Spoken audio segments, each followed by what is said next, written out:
ये दौर था सन 1920 का, जब एक अमेरिकन जहाज अपने 15 जाबाजों के साथ ईंधन की खोज में निकला, मगर उन्हें कहाँ पता था कि ये सफर उनके लिए अभिशाप बन जाएगा।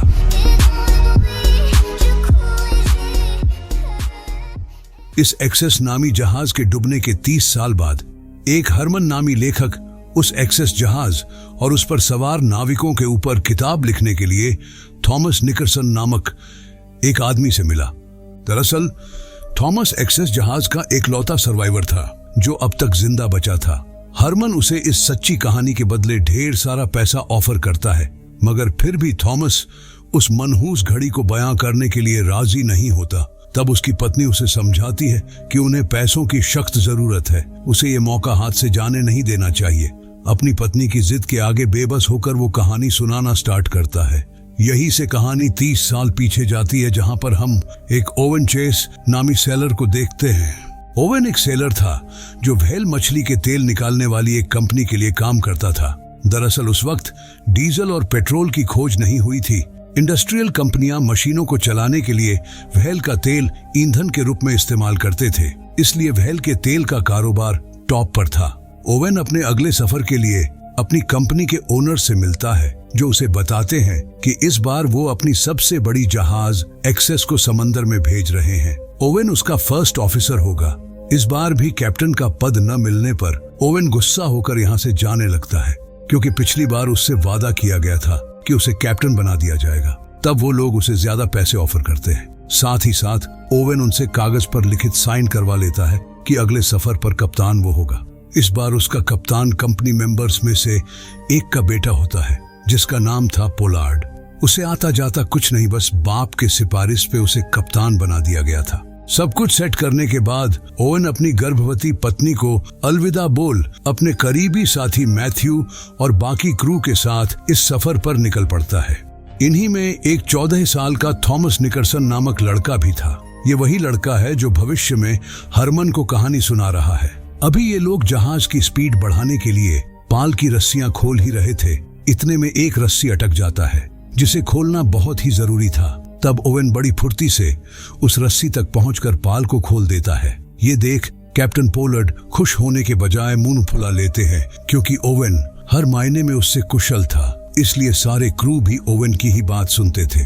अब पूरा दिन सफर करने के बाद अगले दिन तक ये लोग समंदर में काफी दूर निकल गए। तभी ओवन मौसम के मिजाज को देखकर भांप लेता है कि तूफान आने वाला है, इसलिए कुछ पाल को बांधने का ऑर्डर देता है। मगर पोलार्ड को उसकी ये बात हजम नहीं होती, क्योंकि वो ओवन को हुक्म चलाता देख चिढ़ता था। इसीलिए अपनी कप्तानी का रौब झाड़ते हुए सारे पाल खुलवा देता है, जिस कारण जहाज तेजी से तूफान की तरफ बढ़ने लगती है। जल्द ही ये लोग उस तूफान के चपेट में फंस जाते हैं। तब भी पोलार्ड अपनी जिद के आगे पाल हटाने की इजाजत नहीं देता, जिस पर गुस्सा होकर ओवन सबके सलामती के लिए अपनी वाली करने लगता है। पाल के हटते ही जहाज इनके कंट्रोल में आने लगती है।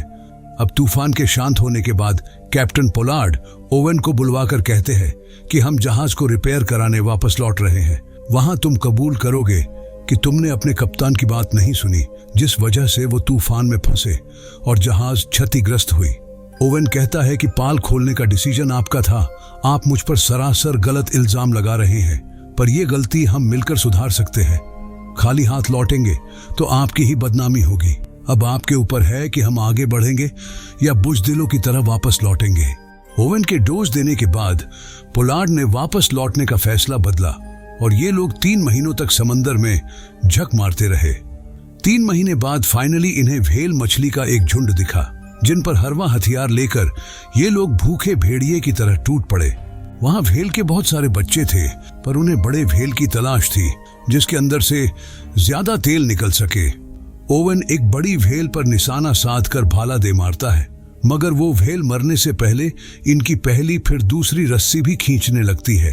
अगर समय रहते इन्होंने रस्सी नाव से नहीं खोला तो वो अपने साथ साथ पूरी नाव को भी डुबो ले जाएगी। हालांकि रस्सी खत्म होने से पहले ही वो व्हेल दम तोड़ देती है, जिसके बाद ये लोग व्हेल के ऊपर एक होल कर तेल निकालना शुरू करते हैं, जिसमें से इनको सिर्फ 47 बैरल ही तेल मिलता है, जबकि इनका टारगेट 2000 बैरल का था। अपने टारगेट को पूरा करने के लिए ये समंदर में कई महीनों तक भटकते हैं। देखते ही देखते 1 साल बीत जाते हैं, मगर इनके हाथ दूसरी कोई भेल नहीं लगती। जहाज पर राशन वगैरह भी खत्म होने के कगार पर था, इसलिए इन्हें एक करीबी टापू पर रुकना पड़ता है, जहां पर ये 2 बैरल तेल बेचकर राशन का जुगाड़ कर लेते हैं। यही कैप्टन पॉलार्ड को एक कप्तान मिलता है जो बताता है कि उनको भूमध्य रेखा से 1000 लीग अंदर व्हेल्स का खजाना मिल गया था, जहां से वो एक दिन में 3000 बैरल तेल निकाल सकते थे।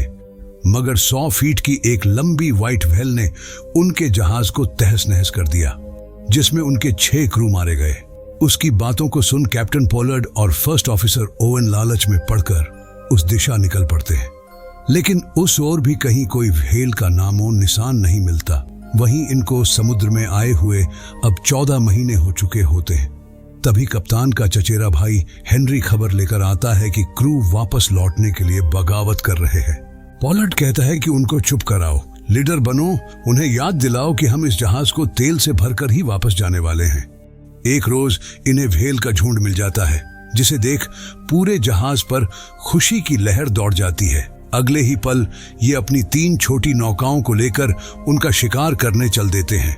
इस बार इनका सामना एक खूंखार व्हाइट व्हेल से होता है, जिसे भाला मारते ही वो ओवन के बोट को पलट देती है। किसी तरह ये संभल कर बोट को रिपेयर करने ले जाते हैं, और जब वो बोट को रिपेयर कर रहे होते हैं तभी व्हाइट व्हेल इनके जहाज पर अटैक कर देती है। इस टक्कर से जहाज में छेद होकर पानी भरने लगता है। ओवन भी पीछे नहीं हटता और उस विशाल व्हेल का शिकार करने के लिए 2 भालों को एक साथ बांधकर उस पर हमला कर देता है। भाला चुभते ही वो व्हेल अपने साथ साथ जहाज को भी खींचने लगती है और पोल वोल तोड़ते हुए भाग निकलती है। उधर कप्तान भी जहाज को एक तरफ झुकता देख सब कुछ छोड़ छाड़ कर तुरंत वहां पहुंचते हैं, तो पता चलता है कि उनके 2 साथियों की मौत हो चुकी है और जहाज किसी भी वक्त डूब सकता है। ये तुरंत जितना खाने पीने की चीजें उठा सकते थे उठाते हैं और छोटी बोट लेकर निकल जाते हैं। तभी कप्तान का भाई हेनरी इन सब का जिम्मेदार ओवन को मानकर उस पर गन पॉइंट कर लेता है, क्योंकि अब सबको पता था कि खाना पानी खत्म होने के बाद उनके साथ क्या होगा। कप्तान उसे किसी तरह समझा बुझाकर शांत कराते हैं। अगले 12 दिन तक ये एक कंपास और सूर्य को फॉलो कर आगे बढ़ते गए, मगर पानी का बहाव दोबारा उन्हें वापस उसी जगह पर ले आया। हर दिशा एक ही समान लग रहा था। उसी रात को एक भयंकर तूफान आया, जिसमें ये मरते मरते बचे। सुबह पता चला कि ओवन के दोस्त मैथ्यू को सर पे चोट लगी है, जिससे उसका ज्यादा ब्लड लॉस हो चुका था। देखते ही देखते इन्हें फंसे हुए 34 दिन गुजर जाते हैं। अब इनके पास खाने के लिए केवल एक टुकड़ा बिस्कुट ही बचा था। तभी एक टापू नजर आता है। ये तीनों बोट को उस ओर मोड़ लेते हैं, मगर किनारे तक पहुंचने से पहले ही वो व्हाइट व्हेल फिर से हमला कर देती है, जिसका मुकाबला करते हुए ओवन कुल्हाड़ी उसके ऊपर दे मारता है। घायल होते ही वो व्हेल भाग जाती है, जिसके बाद ये उस टापू पर पहुंचते हैं, जहां पर जिसे जो भी मिलता है वो उसे भूख मिटाने के लिए कच्चा चबा जाता है। अब कप्तान सबको इकट्ठा कर निर्णय लेते हैं कि बिना कंपास और मैप के वो सही दिशा तय नहीं कर सकते, इसलिए यही 24 घंटे धुआं जलाकर किसी गुजर रहे जहाज का इंतजार करेंगे। पर जब पता चलता है कि जहाज के इंतजार में यहाँ कुछ नाविक इंतजार करते करते ही मर गए, तो उनका हौसला टूट जाता है। पर अभी भी कुछ लोग हिम्मत जुटाकर यहाँ से निकलने की तैयारी करने लगते हैं। वहीं मैथ्यू और कुछ लोग जीने की उम्मीद छोड़ चुके थे। हालांकि ओवन किसी भी हाल में अपने बचपन के दोस्त मैथ्यू को छोड़कर जाना नहीं चाहता था। जब मैथ्यू नहीं मानता तो ओवन उससे वादा करके जाता है कि वापस पहुंचकर उसके लिए जहाज भिजवाएगा। अब समंदर में 48 दिन तक फंसे रहने के बाद कप्तान पोलार्ड और ओवन एक दूसरे से बिछड़ जाते हैं। तभी भूख प्यास के चलते उनके एक साथी की मृत्यु हो जाती है, जिसे पानी में बहाने के बजाय वो उसे काटकर खाने का निर्णय लेते हैं। ये सुन थॉमस रोने लगता है, पर सरवाइव करने का उनके पास सिर्फ एक यही तरीका बचा था। दूसरी ओर कप्तान पोलार्ड और बाकी साथी एक खेल खेल रहे होते हैं, जिसमें जो भी हारेगा उसे जान देकर खुराक बनना होगा।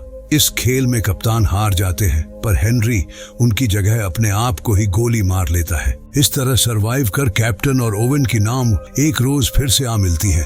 तभी अचानक वो व्हाइट व्हेल फिर से इनकी तरफ बढ़ने लगता है। ओवन के पास उसे भाला मारने का भरपूर चांस था, लेकिन उसके घाव देव वो मन बदल लेता है। इसके बाद वो व्हाइट व्हेल भी इनका पीछा छोड़ वापस लौट जाती है। तो वहीं एक्सेस के डूबने के 27 दिन बाद जब ये मौत की दहलीज पर खड़े थे, तब फाइनली इनको एक जहाज दिखा। इन्हें बचा लिया गया। रिकवर होने में 3 महीने लगे। जिसके बाद ये वापस घर लौटकर अपने अपने परिवार से मिले। ओवेन और कप्तान पोलार्ड को कंपनी ने पूछताछ के लिए बुलाया। सारा मैटर जानने के बाद कंपनी के मालिक कोर्ट में उन्हें झूठ बोलने को कहते हैं कि उनका जहाज किसी व्हेल ने नहीं बल्कि तूफान में तबाह हुआ और जो लोग मरे वो डूब कर मरे, ताकि कंपनी को जहाज के इंश्योरेंस का पैसा मिल सके। लेकिन ओवेन झूठ बोलने से इनकार कर कप्तान का पद मुंह पे फेंक कर चल देता है। पोलार्ड भी मौत से जूझने के बाद मैच्योर हो चुका था। वो भी अपने बाप का परवाह किए बगैर कोर्ट के सामने सब कुछ सच सच बता देता है। वहीं ओवेन वादे के मुताबिक अपने दोस्त मैथ्यू को बचाने के लिए जहाज भिजवाया। वहां 3 लोग जीवित थे मगर मैथ्यू मर चुका था। ओवेन ने आगे की जिंदगी एक मर्चेंट कप्तान के रूप में गुजारा। लेखक हरमन ने इस सच्ची कहानी को काल्पनिक कहानी के साथ मिलाकर एक नोवेल लिखा जिसे लोगों ने काफी पसंद किया।